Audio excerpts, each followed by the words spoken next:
Hello everybody, this is Mika Seppälä. This video is an introduction to the computing of lengths of arcs on graphs of functions. The problem that we will discuss now is to determine the length of the arc on the graph of a function f from x equals a to x equals b. We have to find a formula for this length. And we do that by approximating this arc by polygon arcs. The approximating polygon arcs are obtained so that the interval from a to b first will be decomposed into n subintervals of equal length. The endpoints are x0 which equals a, then x1 which is larger than x0, and so forth until xn which equals b. And the kth subinterval is from xk-1 to xk, and each subinterval has the length b minus a divided by n, because we have decomposed the interval from a to b to n subintervals of equal length. Then we look at the endpoints of this subinterval and the corresponding points on the graph of this function f. We join these points on the graph of the function f by straight line segments. These straight line segments form this blue polygonal arc, which approximates the green arc for which we have to compute the length.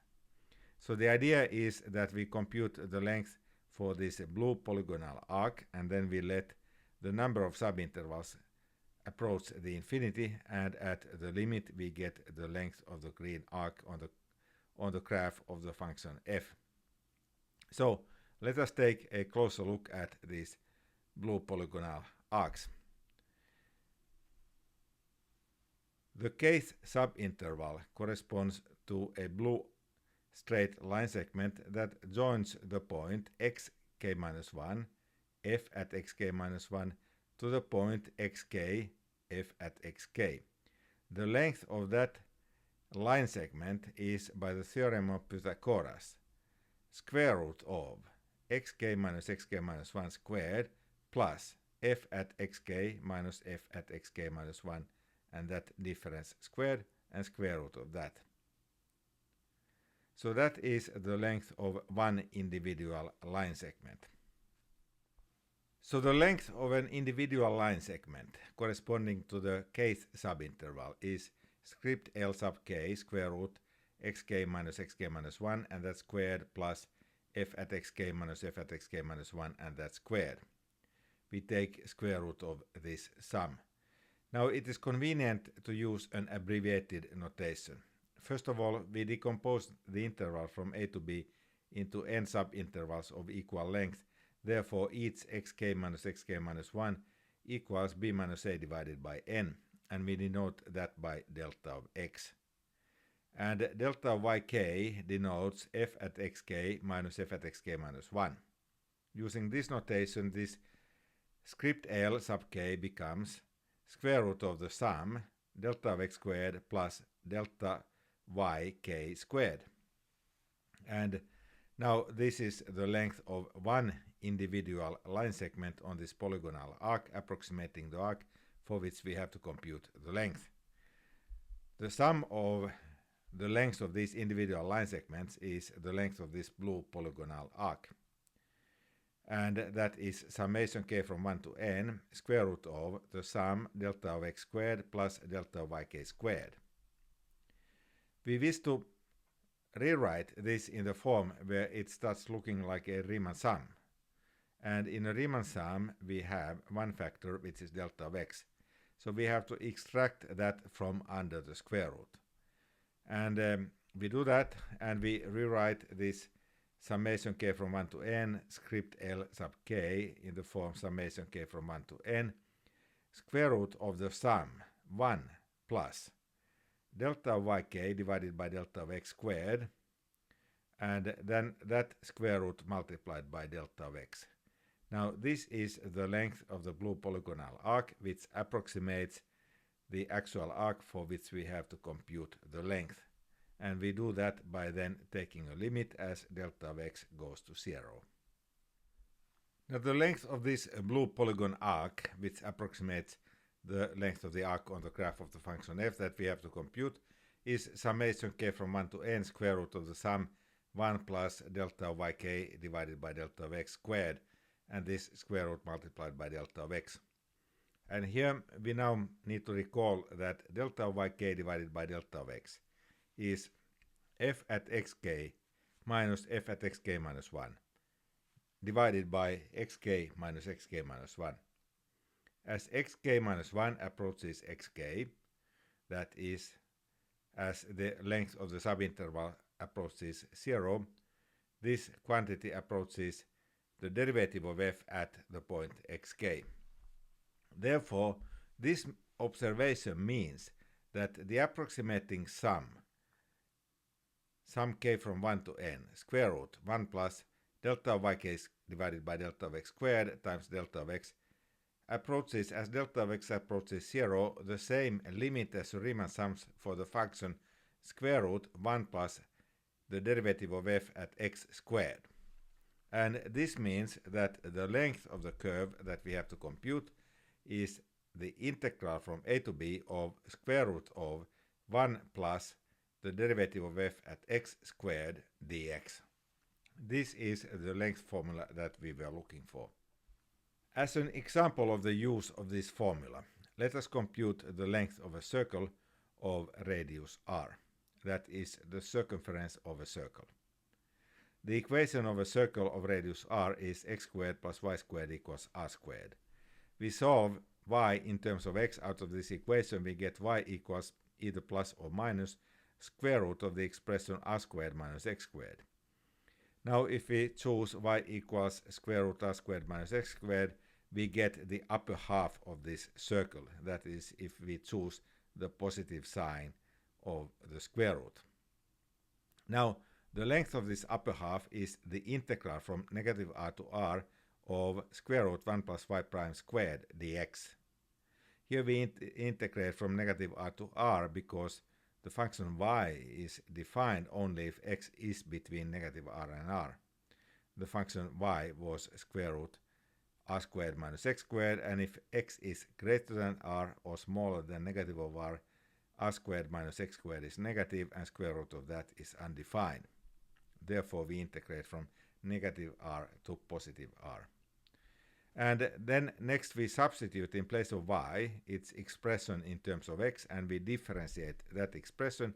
We get that the length is the integral from negative r to r of the square root of the sum 1 plus negative x divided by square root of r squared minus x squared, and that quotient squared, and then this square root multiplied by dx. Now this expression under the square root simplifies. First we get integral from negative r to r square root of the expression r squared minus x squared plus x squared, and that divided by r squared minus x squared. Here in the numerator, negative x squared and x squared cancel out, so we get for the numerator only square root of r squared, which is r. Therefore this integral becomes in the form integral from negative r to r of r times dx divided by square root of r squared minus x squared. Now it is convenient to observe that this is the length of the upper half. If we take only the length of that part of the circle which is in the first quadrant, we get of course 1/2 of this upper half. So the length of this upper half, integral from negative r to r of r dx divided by square root of r squared minus x squared, is the same as 2 times integral from 0 to r dx divided by square root of r squared minus x squared. This simplifies computations slightly. This integral we need to compute by a substitution. We substitute x equals r times sine of t, then dx equals r times cosine of t dt, and we have to compute also the new limits. When x equals 0, then t equals 0 as well. When x equals r, we solve t from the equation r equals r times sine of t. We get sine of t equals 1, therefore t equals pi over 2. So the limit 0 for x corresponds to the limit 0 for t as well, and the limit r for x corresponds to the limit pi over 2 for t. So we get that this 2 times integral from 0 to r times dx divided by square root of r squared minus x squared, is 2 times integral from 0 to pi over 2 r times cosine of t dt divided by square root of r squared minus r squared times sine squared of t. And this now simplifies greatly, because first of all, in the denominator we can take r squared under the square root as a common factor, and it comes out of the square root, and then it is just r, and it cancels out with 1r in the numerator. And we are left with square root of 1 minus sine squared in the denominator. But square root 1 minus sine squared is cosine. So even the cosine cancels out, and this integral is simply 2 times integral from 0 to pi over 2 r dt. And that is easy to compute because r does not depend on t. This is just pi r. So the length of the upper half of this circle is pi times r. And therefore the length of the full circle is 2 times pi times r, the well-known formula. In this example, we compute the length of an arc on a catenary curve. The catenary curve, that is the graph of the function hyperbolic cosine of x, which equals e to the x plus e to the negative of x divided by 2, models a freely hanging cable. The equation for a freely hanging cable can always be expressed in terms of this function hyperbolic cosine of x. Now we wish to compute the length of this red arc on the catenary curve from x equals a to x equals b. The length of this red arc is, by the definition of the arc length, integral from a to b of square root of 1 plus the derivative of hyperbolic cosine of x squared dx. Now the derivative of hyperbolic cosine is hyperbolic sine. Therefore this length is integral from a to b of square root 1 plus hyperbolic sine squared of x dx. Now 1 plus hyperbolic sine squared is hyperbolic cosine squared. Square root of that is hyperbolic cosine. Therefore we conclude that the length of this red arc is the integral from a to b hyperbolic cosine of x dx, and this is easily computed because an antiderivative of hyperbolic cosine is hyperbolic sine, and therefore the length is substitution to hyperbolic sine of x from a to b. That is hyperbolic sine at b minus hyperbolic sine at a. Now one may make an interesting observation, namely if one computes the area of the yellow domain indicated in this picture, one gets also the integral from a to b hyperbolic cosine of x dx, and that was, as we just computed, also the length of this red arc on the graph of this function. Therefore this function has the property that the length of the arc on the graph of the function is the same as the area of the domain under the graph. There is one other such function. Can you think of it?